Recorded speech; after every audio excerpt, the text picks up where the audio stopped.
তিনি আলোকচিত্রী শিল্পী রোকসানা ইসলাম। কাজ করতেন দেশের একটি গণমাধ্যমে। 2011 সালের 25 মার্চ রাতে তার জীবনে ঘটে যায় এক নির্মম ঘটনা।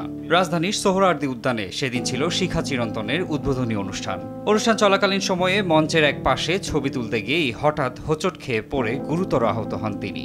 মঞ্চটি ছিল নির্মাণাধীন স্থাপনার উপরে, যার উচ্চতা ছিল প্রায় 1.5 তলার সমান। সোহরাওয়ার্দী উদ্যানে স্বাধীনতা স্তম্ভের ওখানে ওদের যে আন্ডারগ্রাউন্ড যে রুমটা আছে ওখানে আমি পড়ে যাই, যেহেতু এখানে কোনো ব্যারিকেড ছিল না। তো সময়টা ছিল রাত 10টা নাগাদ। এরপরে আমি আর বলতে পারবো না, শুধু জানি যে আমি পড়ে গিয়েছি। প্রায় 15 দিন ছিলেন অচেতন। পায়ের চিকিৎসা শেষে ধীরে ধীরে সুস্থ হয়ে উঠলেও দীর্ঘদিন পর আবার ক্যামেরা নিয়ে বেরিয়ে পড়েন পহেলা বৈশাখে সংবাদ কভারের জন্য। শাহবাগের হট্টগোলে ক্যামেরার ভার সহ্য করতে না পেরে সেদিন আবারও অচেতন হয়ে যান তিনি।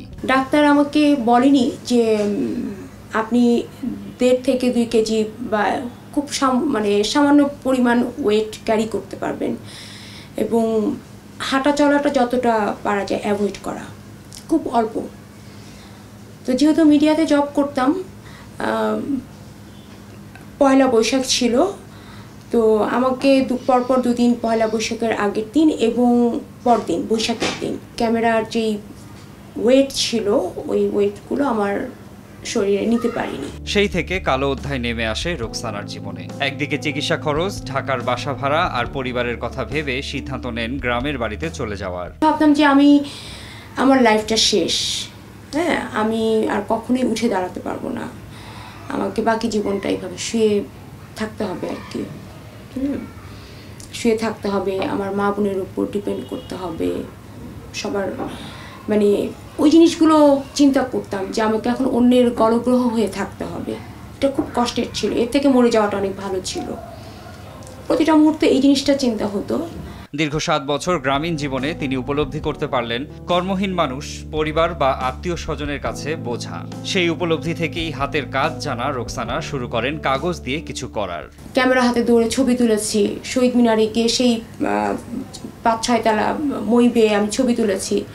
আমার লাইফে তো আর সেগুলো আসবে না ফিরে, আর আমি কখনো ক্যামেরা ধরতে পারবো কিনা সেটাই আমি জানি না।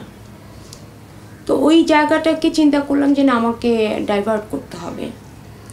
যেহেতু হাতের কাজ জানি, এটা সেটা করতে করতে আস্তে আস্তে গিয়ে আমি একদম খুব ডিপলি আকর্ষিত হয়ে গেলাম কাগজের মধ্যে। প্রথমে ভিনদেশি কিছু ইউটিউব চ্যানেল দেখে কাজের প্রক্রিয়াটির ধারণা নেন। টেবিল ম্যাট, পেন হোল্ডার, কাগজের অর্নামেন্টস দিয়ে শুরু করেন কাজ। গ্রামে প্রয়োজনীয় সবকিছু পাওয়া না গেলে সিদ্ধান্ত নেন এই কাজের তাগিদেই আবার ঢাকায় চলে আসবেন। আর এখান থেকেই রোকসানার জীবনের দ্বিতীয় অধ্যায় শুরু। আমি কখনো চিন্তা করিনি যে আমি আবার কখনো উঠে দাঁড়াতে পারবো, এবং 2022 থেকে 23 পর্যন্ত আমি একটা প্রজেক্টে কাজ করলাম, যেটা ছিল দ্রিকের শহীদুল আলম ভাইয়ের একটা প্রজেক্টের কাজ করলাম, বুড়িগঙ্গা নামে। সেখানে আমি ফুল ডকুমেন্টারিটা করি। এখন রোকসানার বাসায় আসবাবপত্র থেকে শুরু করে ঘর সাজানোর সামগ্রী সবকিছুই কাগজের। নিজেই ব্যবহার করছেন বছরের পর বছর। এবার রোকসানা পরিকল্পনা করলেন তার হাতে বানানো সবগুলো কাজ জনসম্মুখে নিয়ে আসবেন। আমি যে জায়গা থেকে উঠে আসছি, আজকে হয়তো বা জুলাই আগস্টের যে আন্দোলন হয়েছে, এখানে আমার লড়াইটা ছিল একার, আর জুলাই আন্দোলনের লড়াইটা ছিল সামগ্রিকভাবে। হ্যাঁ, তো সেখানে যারা আজকে আহত হয়েছে, পঙ্গু হয়ে আছে, এবং খুব অল্প বয়সী, যেটা ভাবতেই চাই না আমি কখনো। হ্যাঁ, আমার খুব কষ্ট হয় ওই জায়গাটা। আগামী 1 মে থেকে 7 মে রাজধানীর দ্য ইলিউশন গ্যালারিতে কাগজ শিল্প নিয়ে পূর্ণজীবন শীর্ষক শিল্পকর্মের প্রদর্শনীর আয়োজন করেছেন রোকসানা। জুলাই আন্দোলনে আহত অনেক পঙ্গু শিক্ষার্থীদের উৎসর্গ করতে চান তার এই প্রদর্শনী। নিজের পা নিয়ে যেভাবে ঘুরে দাঁড়িয়েছেন তিনি, আহতরা সেভাবেই সুস্থ হয়ে জীবনের নতুন গল্প রচনা করবেন, এটিই কাম্য রোকসানার। Marjan Ivan, RTV।